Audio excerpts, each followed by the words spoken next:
Welcome to day 2 of Pondicherry. ಇದು ಪಾಂಡಿಚೇರಿನ 2ನೇ ದಿನದ ವ್ಲಾಗ್ ಆಗಿರುತ್ತೆ. ನಿನ್ನೆ ನೈಟ್ ಬರಬೇಕಾದ್ರೆ ಸ್ವಲ್ಪ ಲೇಟ್ ಆಯಿತು, ಹಾಗಾಗಿ ವ್ಲಾಗ್ನ ಕಂಟಿನ್ಯೂ ಮಾಡೋಕ್ಕೆ ಆಗಲಿಲ್ಲ. ಅದಕ್ಕೆ ಬೆಳಿಗ್ಗೆ ಸ್ವಲ್ಪ ಬೇಗನೆ ಎದ್ವಿ. ಏನಕ್ಕಂತಂದರೆ ಇವತ್ತು ಚೆಕ್ಔಟ್ ಬೇರೆ ಇದೆ. ಚೆಕ್ಔಟ್ ಮಾಡಿ ನಾವೊಂದು 2 to 3 ಪ್ಲೇಸಸ್ನ ಪ್ಲಾನ್ ಮಾಡ್ಕೊಂಡಿದ್ದೀವಿ. ಅದೆಲ್ಲ ನೋಡಾದ್ಮೇಲೆ ಲೇಟ್ ಈವ್ನಿಂಗ್ ಬ್ಯಾಂಗ್ಳೂರ್ ಹೊರಡೋ ಪ್ಲಾನ್. ಯೂಶ್ವಲಿ ಮಕ್ಕಳು ಲೇಟಾಗಿ ಹೇಳ್ತಾರೆ, ಟ್ರಿಪ್ಗೆಲ್ಲ ಬಂದಾಗ ಸ್ವಲ್ಪ ಟಯರ್ಡ್ ಆಗಿರುತ್ತೆ ಅಲ್ವಾ. ಬಟ್ ನಮ್ಮ ಕೇಸಸಲ್ಲಿ ಉಲ್ಟಾ ಆಗಿತ್ತು. ಮಕ್ಕಳು ಬೇಗನೆ ಎದ್ದಿದ್ರು ಆ್ಯಂಡ್ ಬೇಗ ಬೇಗ ರೆಡಿ ಆಗಿದ್ರು. ಅದಕ್ಕೆ ಎಲ್ಲ ಪ್ಲಾನ್ಸು ನಮ್ಗೆ ಈಸಿಯಾಗಿ ಎಕ್ಸಿಕ್ಯೂಟ್ ಮಾಡೋಕ್ಕಾಯಿತು.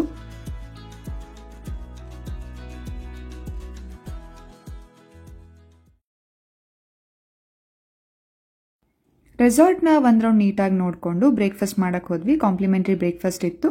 ಬ್ರೇಕ್ಫಾಸ್ಟ್ ಎಲ್ಲ ಮುಗಿಸಿ ಚೆಕ್ಔಟ್ ಮಾಡೋಕ್ಕೆ ಹೋದ್ವಿ. ಬ್ರೇಕ್ಫಾಸ್ಟ್ ಅಂತೂ ಸಿಕ್ಕಾಪಟ್ಟೆ ಚೆನ್ನಾಗಿತ್ತು. ವೆರೈಟೀಸ್ ಆಫ್ ಫುಡ್ ಇತ್ತು. ನಾರ್ತ್ ಇಂಡಿಯನಿಂದ ಸೌತ್ ಇಂಡಿಯನ್ ಎಲ್ಲ ಟೈಪ್ ಫುಡ್ ಇತ್ತು. ಆ್ಯಂಡ್ ಎಷ್ಟಾಗುತ್ತೋ ಅಷ್ಟು ತಿಂದ್ವಿ. ಉಳಿದಿರೋದನ್ನ ಸ್ವಲ್ಪ ಪ್ಯಾಕ್ ಮಾಡ್ಕೊಂಡ್ವಿ. ಡೇ 1 ಬ್ಲಾಗಲ್ಲಿ ತುಂಬ ಜನ ಕ್ವೆಶನ್ಸ್ ಕೇಳಿದರೆ ರೆಸಾರ್ಟ್ ಬಗ್ಗೆ, ಪ್ರೈಸ್ ಎಷ್ಟು, ಚೆನ್ನಾಗಿದೆಯಾ ರೆಸಾರ್ಟ್, ಹೋಗ್ಬೋದಾ ಅಂತೆಲ್ಲ.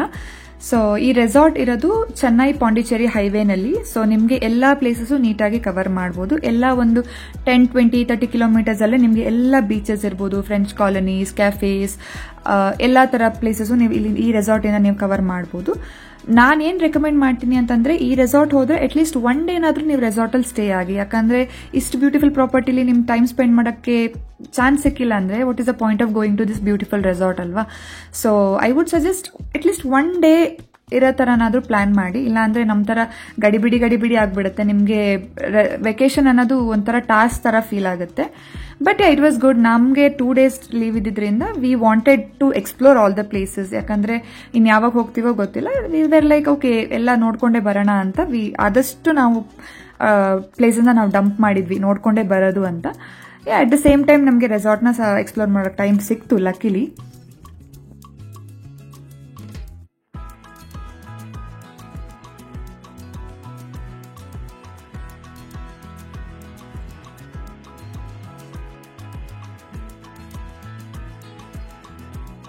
ಬ್ರೇಕ್ಫಾಸ್ಟ್ ಮಾಡಿ ಚೆಕ್ಔಟ್ ಪ್ರೊಸೀಜರ್ಸ್ ಎಲ್ಲ ಮುಗಿಸಿ ನಾವು ಹೊರಟಿದ್ದು ಫ್ರೆಂಚ್ ಕಾಲನಿಗೆ. ಇವತ್ತಿನ ಪ್ಲಾನ್ ಏನಂತಂದರೆ ಫ್ರೆಂಚ್ ಕಾಲನಿ ಹೋಗಿ ಅದಾದಮೇಲೆ ರಾಕ್ ಬೀಚ್ನ ಸಹ ನೋಡಿಕೊಂಡು ಅದಾದಮೇಲೆ ಪ್ಯಾರಡೈಸ್ ಐಲ್ಯಾಂಡ್ ಅಂತ ಒಂದು ಐಲ್ಯಾಂಡ್ ಇದೆ, ಅಲ್ಲಿಗೆ ಹೋಗೋದು ಅಂತ. ಫ್ರೆಂಚ್ ಕಾಲನಿ ಎಲ್ರಿಗೂ ಗೊತ್ತು, it's famous for there unique architectures ಅಂತ. ಅಲ್ಲಿರುವ ಬಿಲ್ಡಿಂಗ್ಸ್ ಆಗಿರ್ಬೋದು, ಅಲ್ಲಿರುವ ಒಂದು ಸ್ಟ್ರೀಟ್ಸ್ ಆಗಿರ್ಬೋದು, ಕ್ಯಾಫೇಸ್ ಆಗಿರ್ಬೋದು, ಎಲ್ಲ ಒಂದು ಫ್ರೆಂಚ್ ಥೀಮಲ್ಲಿದೆ. So it's really good to go there and take photos. Especially ಹೆಣ್ಮಕ್ಳು ಅಲ್ಲಿ ಹೋಗಿನೇ ಬರ್ತಾರೆ. ಯಾರ್ಯಾರು ಪಾಂಡಿ ಹೋಗಿದ್ದಾರೋ ಅವರೆಲ್ಲ French colony they'll never miss it. So 2021ನಲ್ಲಿ ನಾನು ಹೋಗಿದ್ದೆ, ಐ ಹ್ಯಾವ್ ಬೀನ್ ದೇರ್. ಅದಾದಮೇಲೆ ಇವಾಗಲೇ ಹೋಗ್ತಾ ಇರೋದು.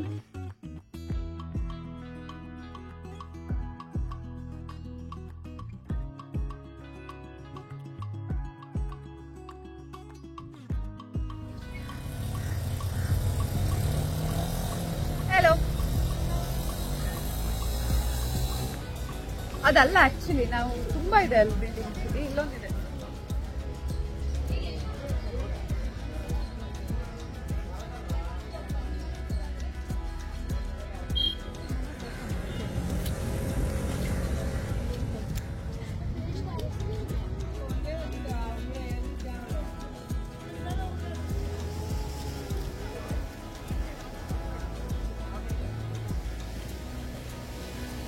Where are you?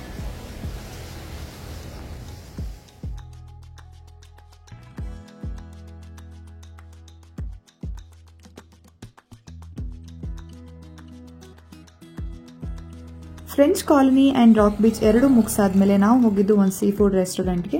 ಅಲ್ಲಿ ಲಂಚ್ ಎಲ್ಲ ಮುಗಿಸಿ ಅದಾದಮೇಲೆ ನಮಗೆ ಪ್ಯಾರಡೈಸ್ ಐಲ್ಯಾಂಡ್ ಹೋಗೋಕ್ಕಿತ್ತು. ಸಿಕ್ಕಾಪಟ್ಟೆ ಬಿಸಿಲು, ಹ್ಯೂಮಿಡಿಟಿ ಅಂತೂ ಕೇಳೋದೇ ಬೇಡ, ಅಷ್ಟಿದೆ. ಆ್ಯಂಡ್ 2 ದಿನಾನೂ ಬಿಸಿಲಲ್ಲಿ ತಿರುಗಿ ಬಾಡಿ ವಾಸ್ ಲೈಕ್ ಸಿಕ್ಕಾಪಟ್ಟೆ ಡಿಹೈಡ್ರೇಟ್ ಆಗಿತ್ತು. ದಿಸ್ ಇಸ್ ಬೇಸಿಕಲಿ ಏನಂತಂದರೆ, we have Saint Mary's island ಅಲ್ವಾ ಉಡುಪಿಲಿ, ಅದೇ ಥರ ಐಲ್ಯಾಂಡ್ಗೆ ನಿಮ್ಮನ್ನು ಬಿಡ್ತಾರೆ. ಒಂದು 2-3 hours ನಿಮಗೆ ಅಲ್ಲಿ ಟೈಮ್ ಕೊಡ್ತಾರೆ. ನೀವು ಆಟ ಆಡ್ಬೋದು, ಅಡ್ವೆಂಚರಸ್ ಆಕ್ಟಿವಿಟೀಸ್ ಇಲ್ಲ ವಾಟರ್ ಆಕ್ಟಿವಿಟೀಸ್ ಆ ಥರ ಏನಾದರೂ ಮಾಡಿ then they'll get you back to the same place. So ನಾವು ವಾಟರ್ ಆಕ್ಟಿವಿಟೀಸ್ಗೇನು ಹೋಗಿಲ್ಲ ಬಿಕಾಸ್ ನಮ್ಗೆ ಇದಿದೆ 2-3 ಗಂಟೆ. ಅದಾದಮೇಲೆ ವಿ ವೇರ್ ಥಿಂಕಿಂಗ್ ನಾವೊಂದು 5 ಗಂಟೆಗೆ ಪಾಂಡಿಯಿಂದ ಬಿಡೋಣ, ಸೊ ದಟ್ ಅಟ್ಲೀಸ್ಟ್ ನಾವು 11 ಒಳಗಡೆ ರೀಚ್ ಆಗ್ಬೋದು ಬ್ಯಾಂಗ್ಳೂರ್ ಅಂತ. That was a plan. Malpe ಬಂದಿದ್ದೀರಾ ನೀವು? ಅದು ಹಂಗೆ ಹಾ, ಅದಿನ್ನ ಬ್ಲೂಯಿಶ್ ಇದೆ ವಾಟರ್. ಸೈಂಟ್ ಮೇರೀಸ್ ಹೋಗಿಲ್ವಾ? ಓಕೆ.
ನಮ್ಮ ಪ್ಲಾನ್ ಇದ್ದಿದ್ದು 5 ಹಂಗೆ ಐಲ್ಯಾಂಡಿಂದ ರಿಟರ್ನ್ ಬಂದು 6 ಹಂಗೆ ಪಾಂಡಿಚೇರಿ ಬಿಡೋದು ಅಂತ.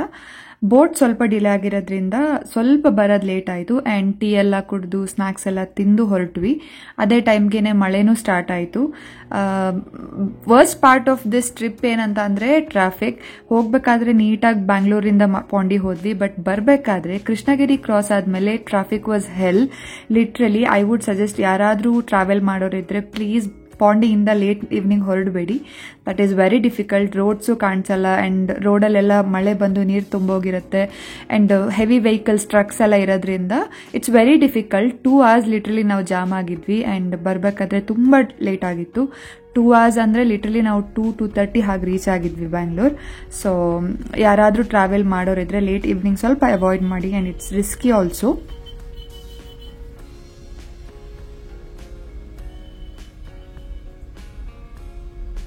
ಆ್ಯಂಡ್ ಇದಾಗಿತ್ತು ನಮ್ಮ Pondicherry vlog. I hope you like this video ಇಷ್ಟ ಆಗಿದ್ರೆ ಲೈಕ್ ಮಾಡಿ, ಶೇರ್ ಮಾಡಿ ಆ್ಯಂಡ್ ಸಬ್ಸ್ಕ್ರೈಬ್ ಮಾಡಿ ಅಂತ ಹೇಳ್ತಾ ಈ ಒಂದು ವ್ಲಾಗ್ನ ನಾನೇನು ಮಾಡ್ತಾ ಇದ್ದೀನಿ. ಮುಂದಿನ ವ್ಲಾಗಲ್ಲಿ ಮತ್ತೆ ಸಿಗೋಣ. ಟಿಲ್ ದೆನ್ ಟೇಕ್ ಕೇರ್, ಬಾಯ್.